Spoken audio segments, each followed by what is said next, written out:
Welcome to the Strategic Alignment Podcast. This program is all about providing leaders and managers with meaningful insights on how to optimize business results by aligning their people strategy to their business strategy. Our goal is to support you as you rise to the challenges of complex decision-making centered around attracting and retaining top talent.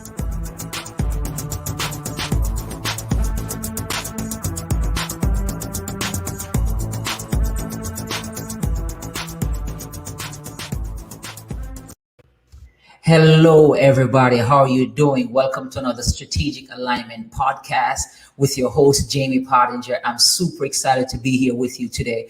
And I'm even more excited for the guest that we have with us today. He's a friend. He's a mentor. He's one who has done a lot that has inspired my life and my leadership journey. And today I'm happy that you guys be joining us for this conversation as I'm sitting down with the author and the founder of the Cardell Group, Pierre Quinn himself. He's the author of the book, Leading While Green, How Emerging Leaders Can Ripen into Effective Leaders, and Leading While Scared, How to Find the Courage to Keep Going. He is the CEO of the Cardell Group, LLC consulting firm, which focuses on growing leaders and empowering teams of all sizes.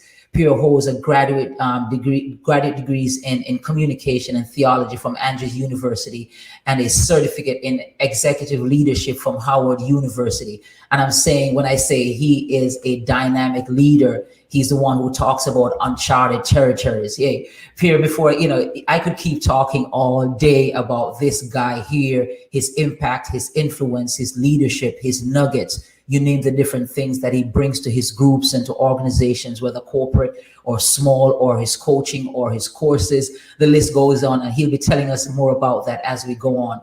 But Pierre Quinn, before we go any further, you mind telling us a little bit about who you are, what you do, and who you serve? Yeah, Jamie, first I want to say it's an honor, it's a pleasure to be with you, to join you on your platform.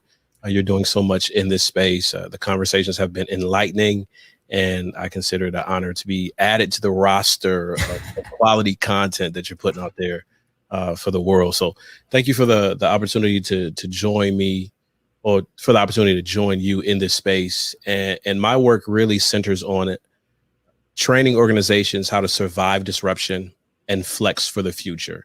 And the way that I do that is that I empower their emerging leaders to assess their strengths, to build stronger organizational cultures, and to foster the relationships that lead to transformation. And as we are empowering those emerging leaders, overall, the organization experiences transformation. So that's the work that I'm called to do. Wow, that's powerful. And you said that word there, emerging leaders, and we talk about emerging leaders many times. And we ask ourselves this question: how do they survive while you're emerging? Because if you're emerging, it means that you're coming from somewhere trying to get to another space. Yeah. And by trying to get to another space, that can be difficult. So my first question to you, Quinn, is it possible for inexperienced leaders to lead effectively? Can inexperienced leaders really lead effectively with all the gaps and the uncertainties and the insecurities that they have? Yeah, so the way that I define it in the book as emerging is this idea of whenever you're sitting in a seat of different responsibility for the first time. So that could be the result of chronology. You just advance based on years, or that could just be a result of some organizational change. So if you're senior in age and you find yourself, maybe finally in the C-suite at 50, 55 years old, you're an emerging leader because this is your first time in the C-suite. So there's a learning curve that you're going to have to navigate. Whenever you're sitting in a seat of major responsibility for the first time, to me, you're emerging, and there's a learning curve. Now, I think also it's a big part of it is how we frame effective leadership. And a lot of us think that leadership is maybe characterized by, if you look at leadership literature, there's this theory of great men, great woman leadership. I'm sure you're familiar. It's this idea that the leader is very stoic, very stern. You follow them. These leaders typically emerge in a crisis scenario. You don't question their judgment. You just you get in line lockstep and you do what this leader does. Well, culture, society, scenarios have changed so much over the years that we don't find that leadership framework as prevalent as it used to be. And we find now that leadership is all about getting our people on the same page and getting our organization moving in the right direction. So for an emerging leader, for someone who's just coming into a spot, maybe you just graduated with your MBA and you have a senior director position that you've been assigned to, how can you be effective in that context? And I think from the outset, the biggest thing that an emerging leader can do to be effective, even though they're trying to wait for their experience to catch up, is to become a master student of the culture they are entering. In order to have tremendous impact, you got to know the culture. There are treasures indoors you don't know about. There are skeletons in closets that nobody will tell you about. In order for you to, there's a language, there's a person who is the real leader in terms of influence in the organization that you got to get around to meeting. To have impact, and as you're waiting for your years of experience to catch up with you, one of the best things that you can do is become a master student of that culture, a master student, learn the ins and outs of that organization. Wow. And as you talk about becoming a master student, learning where the nuggets are, learning where the balance of power is, and understanding exactly how you navigate that. My question is what are some of the common challenges that green leaders, emerging leaders face, and what are some of the steps that you would recommend them taking in order to move forward? So you shared one that they have to become master students, but what are some other steps that you think emerging leaders should take while they're serving as a student? And you know that the word student comes with some challenges. So what are some of the steps that they should take based on the challenges that they will be facing inevitably? So one of the things that's really important is for the individual, and this is a self-leadership framework here, for the individual to rehearse what were the factors to them getting chosen for this job in the first place. Because one of the things that you're going to encounter very early on is skepticism. Why you? Why you? Why now? Why this organization? So much skepticism is going to be thrown in your way. It's going to come internally from people who maybe wanted that position. It's going to come externally from maybe your colleagues outside the organization that are looking for a similar position. It's going to come from even some of the own voices inside of your head. And it's very important for you to rehearse, to replay, to reimagine your leadership journey up to this point. Tell the story again of your accomplishments, of your milestones.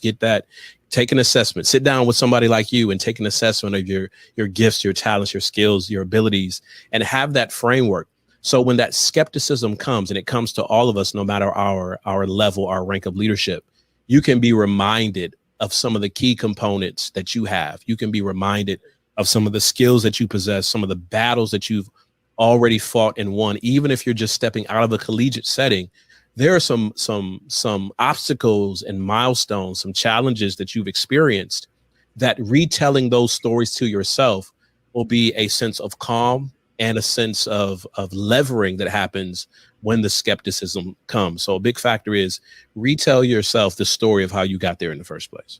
Wow. So what I'm hearing you to say then, Quinn, is that you need to reflect, and in reflect, you need to remind yourself, and in reminding yourself, you'll be able to receive that level of confidence and that push, whereby even though others may think that you're not deserving of this position or this role, you know that you have weathered the weather and you're now in a position to move further. So looking back at where you're coming from is critical in terms of moving forward. So I'd like to follow up by asking, can leaders, because one of the things that you struggle with as an emerging leader is securing the trust. Yeah. You're on a team, even if it's sports, and they will send you to be the water boy or to pick up the towels, and it can be demeaning at times. But the question is, and I know some of us have watched the Glory Road with the story with Michael Jordan and stuff like that. The question is, how, as an emerging leader, how do you establish or secure trust among those who are more established than you are? How do you secure trust when you don't have a name? How do you secure trust when the office that you're occupying doesn't even have a label on it? As a matter of fact, you may be in the boiler room for your office. How do you secure trust serving in that capacity as an emerging leader in an area where everybody around you are super experienced and they have a name for themselves? Yeah, one of the common challenges for us as we're just starting off in our leadership capacities is to be so concerned about the next level that we miss the opportunity to maximize the current level. So here's what I mean by that.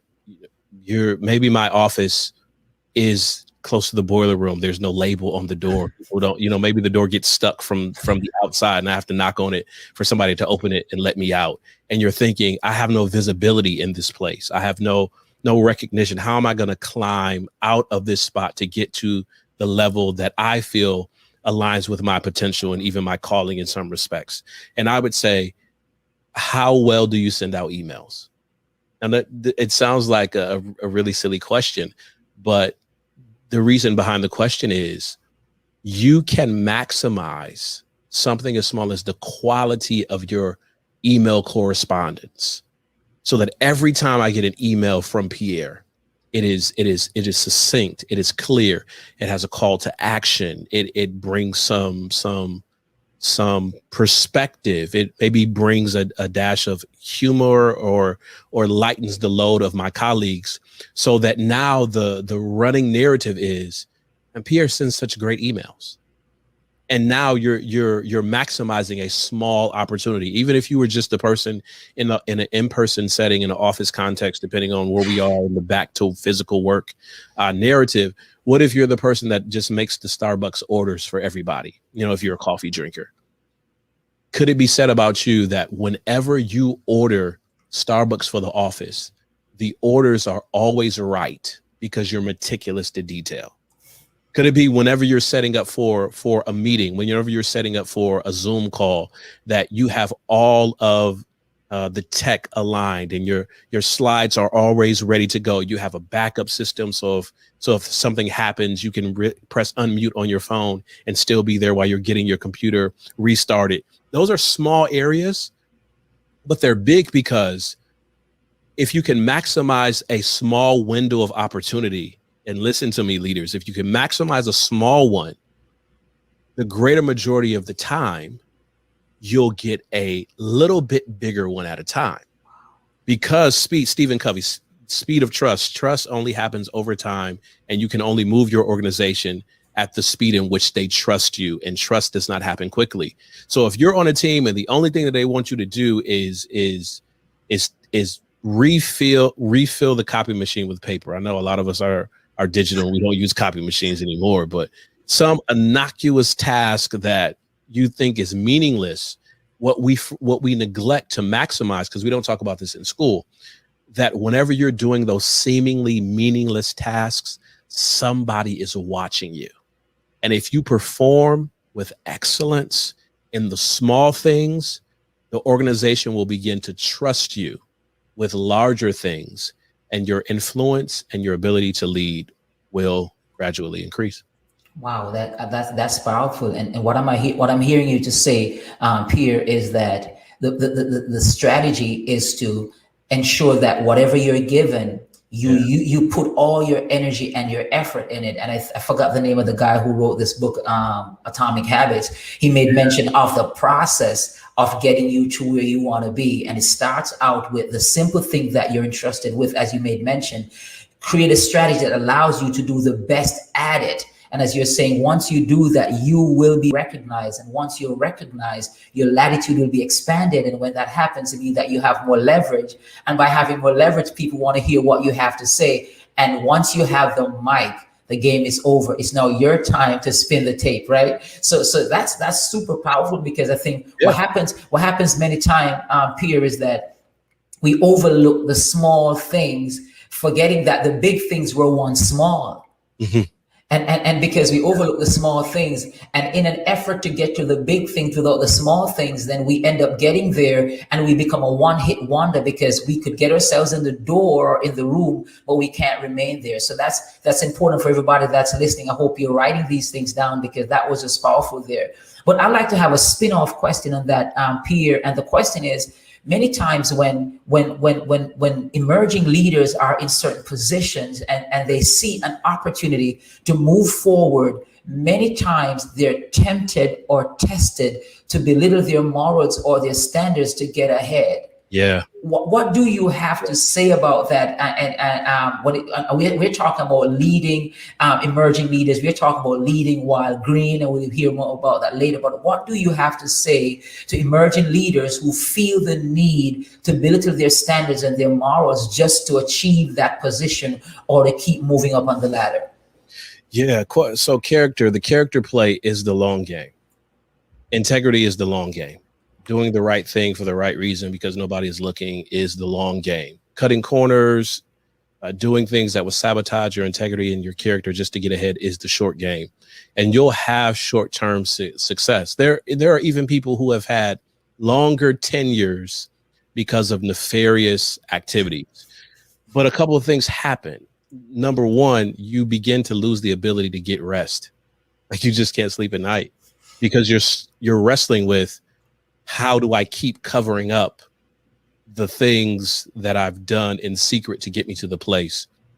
We've heard it said, I can't remember the quote specifically, maybe you have the author, but our gifts and talents and skills can take us places that our character will not allow us to stay.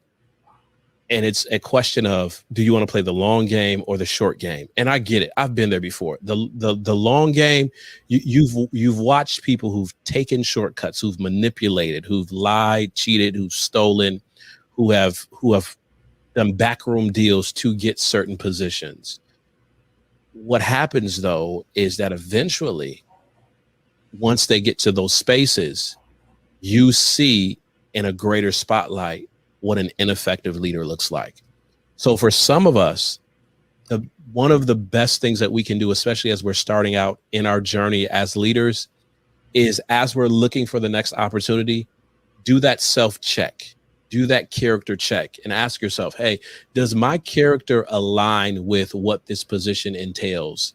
And if I move to this next role, is there anything about me that could sabotage my effectiveness in this space? And if there is, before I reach for that next bar, before I reach for that baton that's being passed to me, I need to do some work on the character so that when I take the baton and when I sit in the new seat, I will not become a disruption to my organization. I'll put it that way.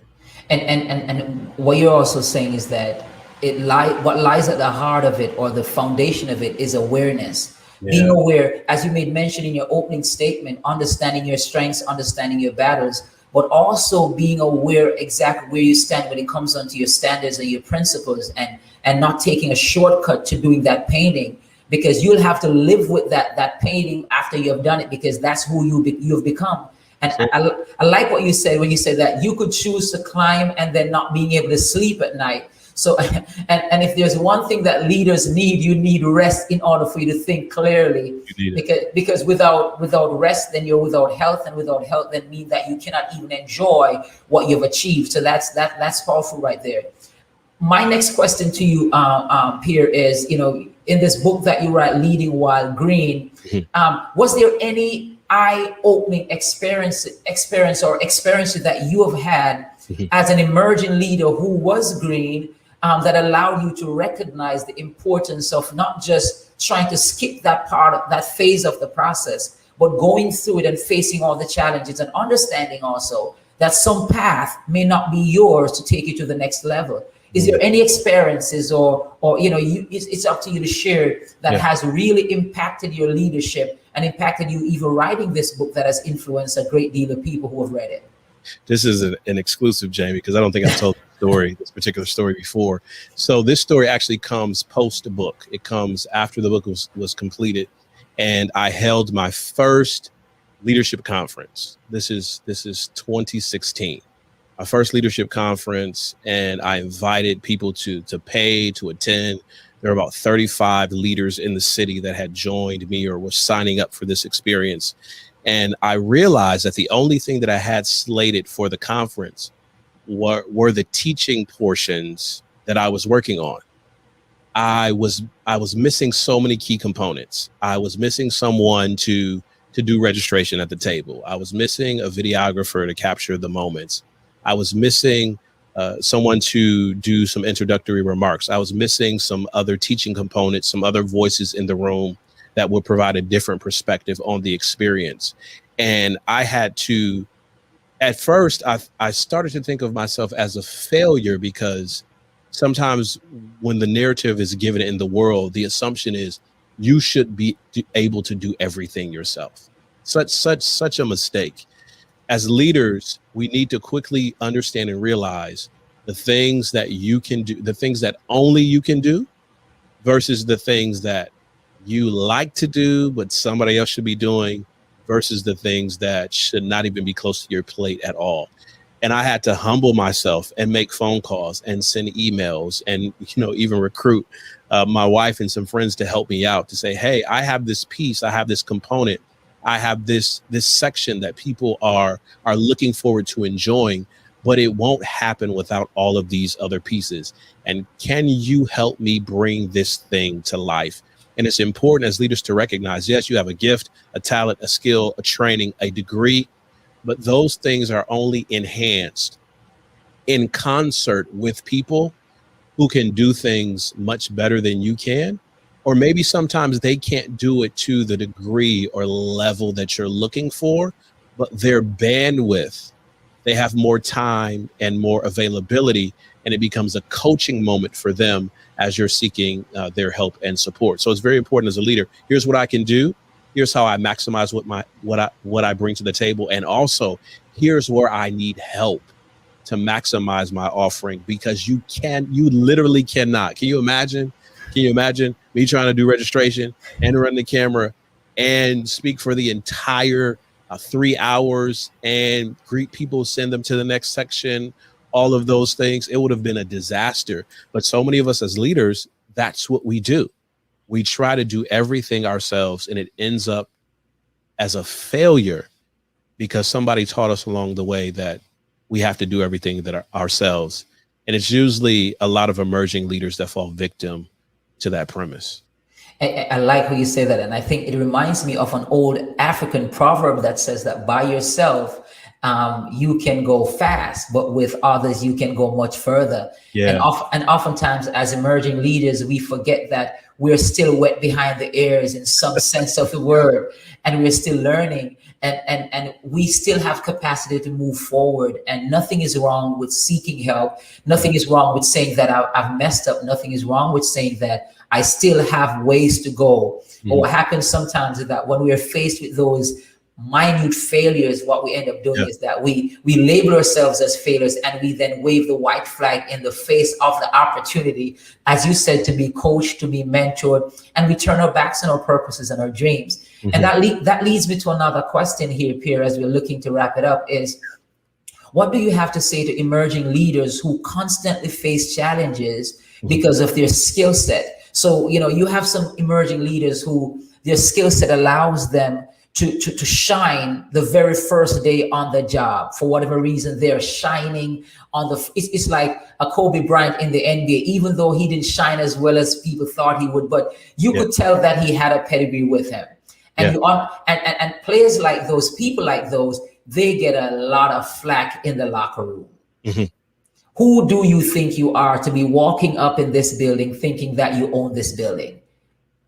Mm-hmm. What do you have to say to emerging leaders like those? How do they navigate the hostility that comes with that kind of environment when they're surrounded by people who are insecure because they recognize that they see in you what they were always dreaming to become? Yeah, there's sometimes this fine line between confidence and arrogance that leaders have to navigate. You mentioned Kobe Bryant, so I'm going to lean into a Kobe Bryant story. Alan Stein is a former NBA trainer. He worked at the high school level. He worked at the collegiate level. He worked at the professional level. He did a lot of things for Nike. And Alan Stein tells this story in one of his books about working out with Kobe Bryant. And it's one of those stories where Kobe said, Alan said, hey, I'd love to be there for one of your workouts. And Kobe said, okay, okay, great. Meet me at like 5 o'clock in the morning at the gym. And Allenstein says, I'm going to get there early. You know, it's Kobe. I'm going to get there early. So Kobe said 5, I'm going to get there at 4:30. And he gets to the gym. And by the time he gets to the gym, he could tell Kobe had already been working out for a while. Like he's full sweat, full going. But Allenstein said he was confused because he's watching Kobe Bryant do the most basic moves, like elementary school moves, high school moves, fundamentals, basics of basketball. And he watches Kobe do this for 30 minutes or so. And Kobe's taking a break. And Allenstein walks over to him and said, Kobe, you're one of the most dominant players on the planet. Why are you spending 30 minutes with these basic basketball drills? And Kobe said, it's because I do the basic basketball drills that I'm one of the most dominant players on the planet. And I think what is helpful for us in our leadership capacity is, for as much people might not like you for whatever reason, for as much as individuals who may be jealous or even insecure when they look at what you're doing in your spot, it should be at a point where no one can challenge your work. They might not like you. They might not like your personality. They might not like your disposition. They might not like how you dress or how your hair looks or some other superfluous thing. But never let it be said that there's a problem with the quality of your work. And if you hold a personal standard of excellence in everything that you do, eventually, and I talk about this in my book, eventually you'll win over the critics. One of the ways that we beat out and win over our critics is not by focusing on their words. And there are some times where their words ring true and we have to wrestle with that. But it's more so the continual pursuit of doing great work. If you continue to do great work, excellent work, especially after you've made some mistakes or blunders, if you continue to do work, then the only thing that people will have to say about you is that they don't like you. And that was the case with Kobe Bryant, right? Why don't you like Kobe Bryant? I don't like his attitude. I don't like the way he carries himself. Well, in the NBA context with people who have had championships and success, if he walked in that context any other way, the system would have eaten him alive. So he chose this way to guard himself. And he talks about in his book the difference between the character of Mamba and who he was as a person to kind of protect himself.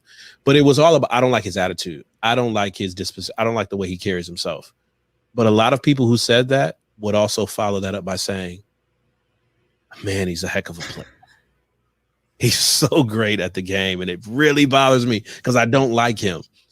That standard of personal excellence, even down to the simple routine things. And may it also be said about you that they might not like you, but they can't deny your work. And eventually, and we saw that when he retired, some of his biggest critics and haters and naysayers applauded not his attitude, not his disposition, not the way he carried himself, applauded the excellence of his work on the court and off as well, because those things were undeniable. Wow. And what you said, that's so powerful. I was reading something from Zig Ziglar, and he said that if you notice, no matter how good critics are, you have never seen them made a statue for a critic.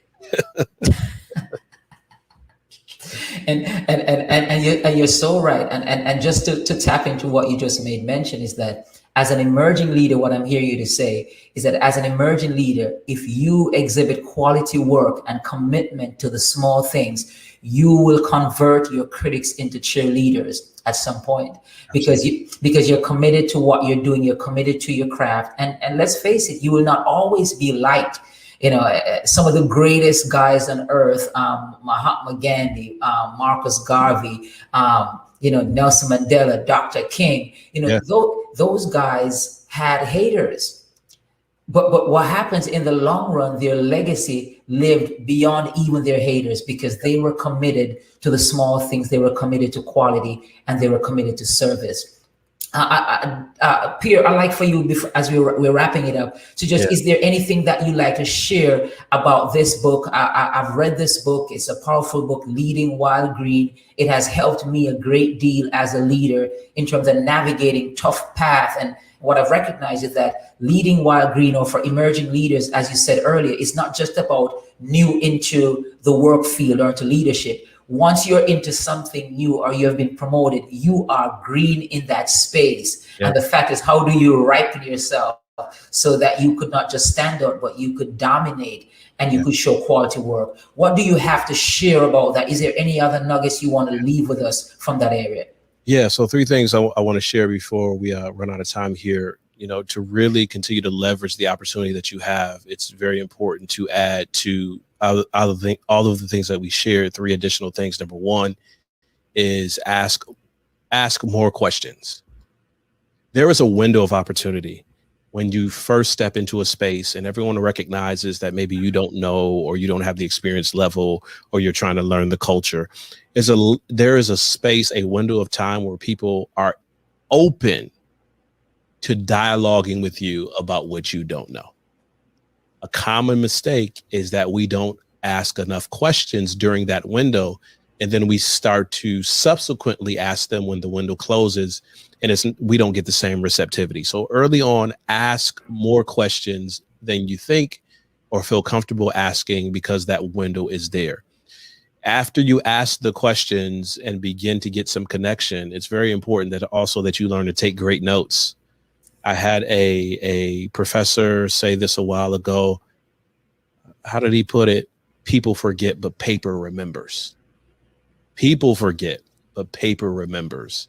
So take the great notes. And in fact, for me, Leading While Green came out of notes that I took in conversations with mentors and friends and coaches, and then journaling my own daily experiences is how we got to actually having a book. So that came out of a note-taking experience. So you gotta continue to ask questions. Good leaders ask great questions, right? That's a John Maxwell maxim.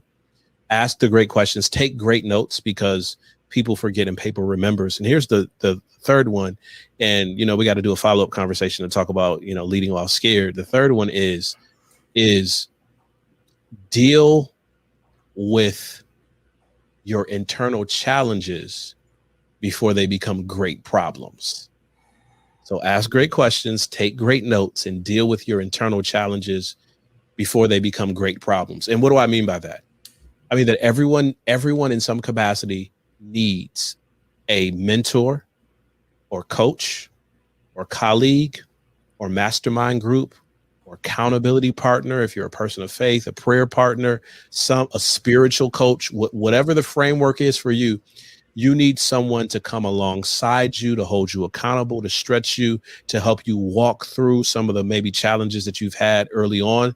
This is why this is important, because too many of us as leaders are looking to find affirmation from our employed position instead of finding affirmation in the places and spaces that really matter the most.